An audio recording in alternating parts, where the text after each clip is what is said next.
Tilea's Troubles, Part 102, The Defence of Ravola, Chapter 1, A Battle Report, Early Spring, 2404. It was an hour after dawn when the enemy arrived in the vicinity of Ravola city. Perette had been on the tower long before light, suspecting that such a foe might prefer to attack when it was still dark. Then, as the sun rose, she had wondered whether they intended to attack that day at all. Perhaps they were waiting for something. Reinforcements? Mighty but slow-moving war machines? Or maybe they had some scheme afoot, and there would be more to this day than a straightforward assault. Just as she was beginning to suspect that there would indeed be a delay, they suddenly marched into view. There were a lot of them, as she had expected. Not only the reports from the scouts, but also every story she had ever heard of rat men in battle described them as having great numbers. Yet one of Garroy's knightly companions, who had witnessed an army of their kind in his youth, had told her that if the scouts were right, then this was a small army, perhaps not what the ratmen themselves would even call a proper army. The enemy, however, looked damnably numerous to her. Directly ahead there was a large body of robed ratmen, hefting a broad ladder half as wide as the regiment itself, more like scaffolding than any ordinary ladder. By the left side were two smaller companies, whose own burdens were similarly oversized, handguns, but so long and heavy that two ratmen were needed to heft each one. She had heard of these. They were called Jezzails, and they shot bullets of warpstone. Deadly, without a doubt, but surely not strong enough to penetrate the stone walls. Turning, she looked along the line. The majority of the enemy were gathered before the gate tower, not the tower she herself occupied, a deployment which hinted at an intention to penetrate the city through that entrance. Yet she could spy no engines of war among them with which to shatter the gate. How exactly did they think they would break through?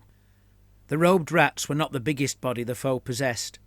Before the gate were two much larger regiments, carrying exactly similar ladders, as well as a swarm of almost naturally sized rats, and at least two companies of brutes the same height as ogres.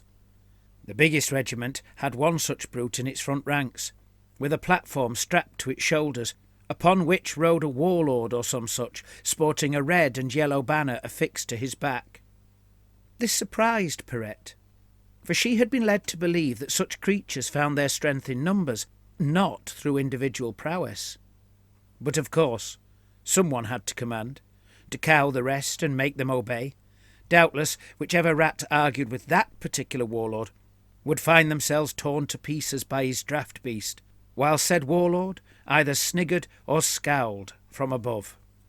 And yet she sensed that the colourfully rigged ratman was not the commander of this force. She could not yet say exactly where, but there was great power, a magical power elsewhere in the enemy lines.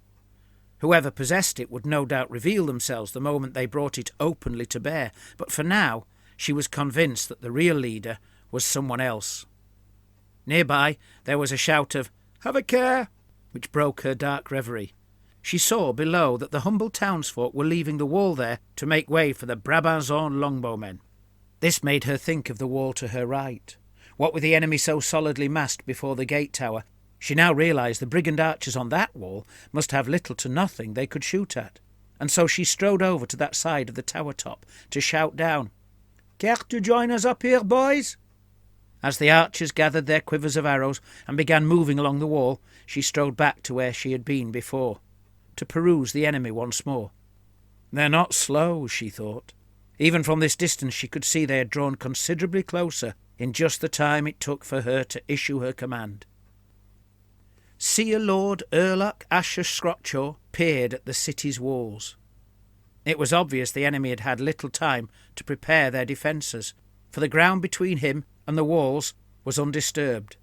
No pits, earthworks, stakes, nothing at all. But still, what with an oak and iron gate, probably a portcullis behind, as well as the stone walls and towers, perhaps he should have tarried until his engines of war had been extracted from the tunnel. If the walls had to be taken by ladders, his warriors would die in droves. Not that he cared one jot for their lives, but to lose them carelessly when he had future plans for their use was not a prospect that pleased him.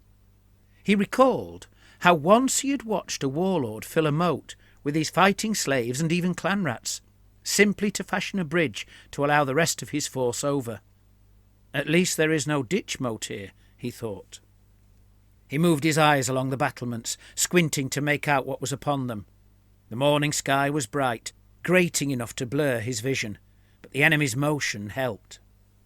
To his left he could see a fluttering banner or two, soldiers' heads here and there, and a large machine upon the biggest of towers. Then something caught his eye. A pitchfork, the kind of tool men slaves used to gather hay from their weed fields. Why would a soldier have such a farming tool? He looked instead at the walls before him, much closer. There was another machine of war, a cannon of sorts with many a muzzle, and beside it men armed with scythes. "Ha!" he laughed. "They are but peasant men. Where are the soldiers? These walls are manned by base wretches." His scouts had reported soldiers in the garrison, armoured from head to foot. Either his scouts were wrong, the soldiers had fled, or they were elsewhere. Then he saw motion on the wall to the right. There they are, he thought, as men with bows took the place of the previous pathetic occupants. It seemed a strange trick to play, making little sense. What had the enemy to gain from such footling footwork, shifting hither and thither, unless the enemy had so few soldiers that they had had to hold them back until his army came into view, then deploy them on whichever walls were most threatened? If that were so, then he could expect a similar exchange upon the wall ahead. He watched, waited. He squinted against the sharp light. But no, the wretched peasants there remained in place, their scythes and hammers held aloft. They have insufficient soldiers to defend guard each and every wall, and many and more have no armour, no shields, no handguns nor crossbows, only the rusted blades of tools and such like. He licked his lips with glee. This will be easy. Before he gave the order to advance, he glanced about him, to see if his army was in order. To his left he saw Clan Scravel's Red Regiment, with Gurthrak atop his Bonebreaker at the fore. Just beyond he could make out Scravel's Ogres, and the dangerous end of their rattling team's weapon. Seer-Lord Urlak hissed, which drew the attention of all around him, even Gurthrak. He bared his teeth at the warlord, narrowed his eyes. Gurthrak gestured forwards with the blade of his fauchard. It was a question. Urlak gave the tiniest of nods, and Gurthrak turned to look back at the city. As he did so, he summoned up a screeching howl of a command. "Advance!" The whole army began to move. Perette was ready. She had been absent-mindedly stroking the red jewel of her enchanted ring since the moment they had appeared, and now she channeled the etheric breeze through it to conjure magical fire. As she did so, the ring itself grew too hot to bear, and she was forced to tear it from her finger, dropping her favourite fan in the process. The ring clattered off out of sight, lost somewhere on the battlements. Despite her unexpected pain, the magic she had summoned nevertheless coalesced into flaming globes, which rushed all the way to the brute-like rats moving a little ahead of the rest of the enemy's army. One of the creatures staggered back, alight from the legs up, then crumpled to the ground in a shower of sparks. Satisfied with this, despite the loss of her ring, she decided she would finish them off completely with more infernal magic, but she could not control the etheric eddies caused by the misbehaving ring, and her efforts came to naught. The men around her, both the crew of the trebuchet and the brigands rushing onto the tower's battlements, failed entirely to notice her fumbling, for they had other matters on their minds. There was an almighty crack as the trebuchet's arm was released to hurl a huge load of rocks. This sudden sound so shocked the brigands that several flinched in surprise, one dropping the arrows from his quiver. The stones arced gracefully through the air to land squarely upon the robed rat men to Perette's fore, causing a large, messy lacuna to appear in their midst, as nigh upon a score were crushed. 3 more at the front also fell, struck with longbow arrows, so that altogether half their number had been slain. Yet, despite being the sort of carnage which would doubtless discourage even the most foolhardy of men, the survivors simply stepped over the battered corpses and calmly continued their advance. Perette was surprised. In every story concerning them, the rat-men invariably proved to be cowards. Yet here was evidence to the contrary. Perhaps, she thought, they fear whatever dark god they have dedicated themselves to more than the rocks, more so than even death. Seer-Lord Urlak scowled. That was but one engine, and the enemy had others, including the many-barrelled monstrosity awaiting atop the gate tower towards which most of the army was advancing. He knew he could not yet do anything to harm the engines, but he could make the enemy's arrows fly less true. So he conjured a warp gale to engulf the city. As he did so, he felt no resistance from the enemy. Strange odd, he thought. Perhaps their wizard fears what I will do next. The fireballs had revealed her presence upon the largest tower, beside the stone-throwing engine. A red-haired woman, who was either holding back or was currently struggling to manipulate the winds of magic. Deciding to play things cautiously, he summoned a state of magically induced frenzy upon his bodyguard, to make them careless of any harm they themselves might receive. If such rocks were to strike them next, he did not want his own guards fleeing in panic. When the warriors around him became more animated and louder in their snarling, he knew his spell had taken hold. Yet still nothing from the red-haired woman. She must have sensed his presence by now. Well, if she was so stupid, he would try something else that would have a much more immediate effect on the enemy. Spotting the clan Scrabble engineer not too far away, he decided to skitter-leap him onto the walls, there to sow confusion amongst the enemy. This time, though, he felt the resistance, not from the engineer, who remained ignorant throughout, but from the tower, from the woman. Yes, you see me now, he thought, as his magic was foiled. As his army drew closer to the walls, the Jezzails, out on the far left flank, gave fire upon the rock-throwing engine, despite its distance and almost complete concealment behind the battlements. Chips of stone burst explosively from the crenulations before the engine, and, just visible through the osseous cloud of dust they formed, so too did large shivers of timber from the upper parts of the machine. The Jezzail gunners sniggered gleefully. What with the sudden, clattering fragmentation of the stone nearby, Perette barely noticed a gang of city-dwellers had occupied the wall vacated by the brigands. Angered by the potential loss of her ring, and unable to start scrabbling around to find it now, especially now that shards of stone littered the area, she looked back out at the enemy.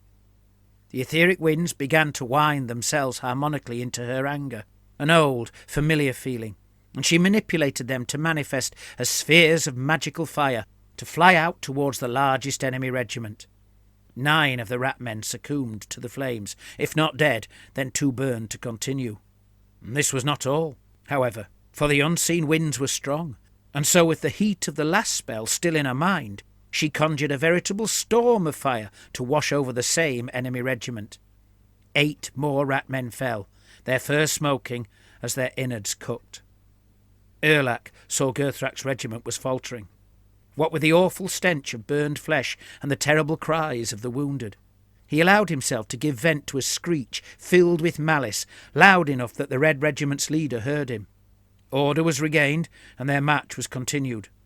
But only a moment after they resumed their advance, a pile of tumbling rocks crashed into the very heart of them, killing 17 more. The enemy's stone-thrower had struck again. It was quick, accurate, and it was threatening to ruin Lord Urlak's plans. His screech transformed into something more furious, and from somewhere the Red Regiment found the will to step over more bodies and march on. No, thought Urlak, this is not going to be easy at all. Indeed, in the last few moments, a successful conclusion to this enterprise seemed highly doubtful. Yet, even as 3 more Red Regiment warriors fell to arrows, still they stumbled onwards. Acknowledging just how much his servant seemed willing to endure for him, he resolved not to succumb to despair.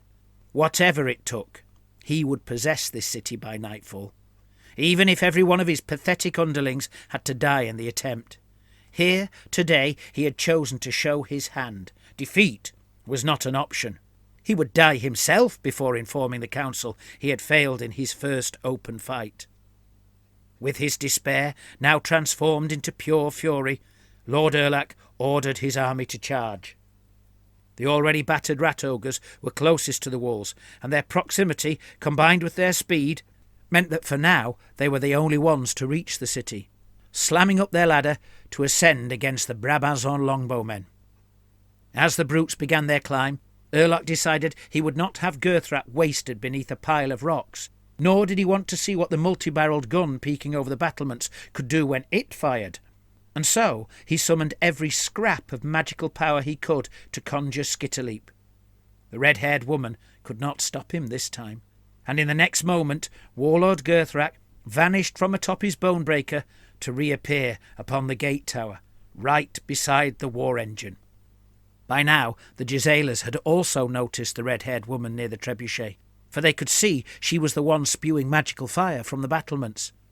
Deciding they could always return to shooting the war machine later, they now fired as one at her. Coincidentally, the rattling team had settled upon exactly the same target, so that now the crenulated stones before Perette began to burst, sending out a huge shower of fragments. She had to throw herself down, shielding her eyes as shards of stone bounced all over and around her.